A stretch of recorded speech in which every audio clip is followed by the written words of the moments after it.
Good morning guys.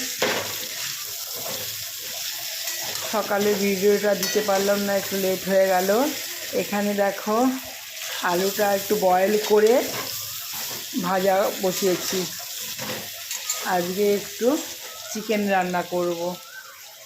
আর এখানে দেখো ভাত হয়ে গেছে, আলু সেদ্ধ করেছি। সকালে সবাই খেয়েছে, ছেলে খেয়ে স্কুলে গেছে, বাবুও খেয়েছে, মেয়েও খেয়েছে। আর এখানে দেখো পেঁয়াজ কেটে রেখেছি, মশলাটা করে রেখেছি। এখানেও মশলা করে রেখেছি একটা।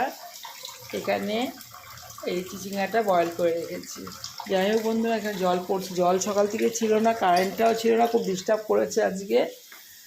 আর জানো তো অনেকটাই বেলা হয়ে গেছে এখন। রান্না আজকে একটু দেরিতে চাপিয়েছি, মনের দিক দিয়ে না খুব একটা ভালো নেই। ছেলে মেয়ে যদি কথা শোনে তাহলেই ভালো লাগে। ছেলেটা যাই হোক স্কুল যায়, সকালে একটু লেটে উঠছে, মাঠে নামছে না। এত যদি ওদের পিছনে টাকা পয়সা খরচা করি, তারপরেই ওদের পিছনে কথা খরচ করতে হয়, তাহলে শরীরে আর কি থাকে বলো। এমনিই সকাল থেকে উঠে খাটতে খাটতে দিন চলে যায় আমার। আর দেখো ঘর দরজার অবস্থা কীরকম হয়ে রয়েছে, ছিটিয়ে ছিটিয়ে তোমাদেরকে দেখাচ্ছি। আমার সবচেয়ে খারাপ লাগে চেয়ারের মধ্যে জামা প্যান্ট থাকা। দেখো সব এই সবজি কাটিয়েছি সবাই নিয়ে, এখান দিয়ে আলমারিটা খুলেছি, এগুলো পরিষ্কার করবো দেখে সবাই কখন করব। এখন বেলা 11টা বেজে যাচ্ছে, রান্না করতে করতে সময় চলে যাবে, স্নান করবো, পুজো দেবো, বাস শেষ। সব সব ছড়িয়ে ছিটিয়ে আছে, এগুলো আমাকে গুছাতে হবে।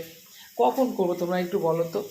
হ্যাঁ, এই রাঁধতে রাঁধতে যদি আমার বেলা 12টা 1টা বেজে যায়, তারপর স্নান করে পুজো দিব, ভাই আসবে, ভাইকে খাবার দেবো, তারপরে মেয়ের খিদা লাগবে, মেয়েকে দেবো, তারপর ছেলে আসবে। এই করতে করতে আমার 5:30 অবধি আমার কাজে থাকতে হয়। বলো কী করে না, রান্না হয়ে যায়, তারপর আবার রেস্ট আছে, স্নান করে পুজো টুজো দিয়ে 3টে বেজে যায়। বাবুকে খাওয়া দেবো, ভাই আসবে, তারপর ছেলে এই করে করে তারপরে রেস্ট আছে বলে, তারপরে মনের দিক দিয়ে আমার শান্তি নেই।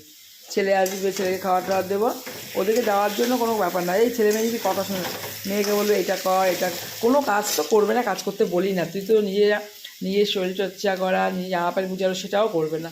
যাই হোক বন্ধুরা, আমার ভিডিওটা লাইক কমেন্ট শেয়ার করে দে। কীরকম লাগলো? মেয়েরা দিন দিন বড়ো হচ্ছে, কিন্তু কোনো কিছুই ওকে শেখাতে পারছি না। নাচটা প্র্যাকটিস কর বলছি, সেটাও বলতে হবে। তারপরে নিজের চুল আসতে না কথা, সেটাও বলতে হবে ওকে।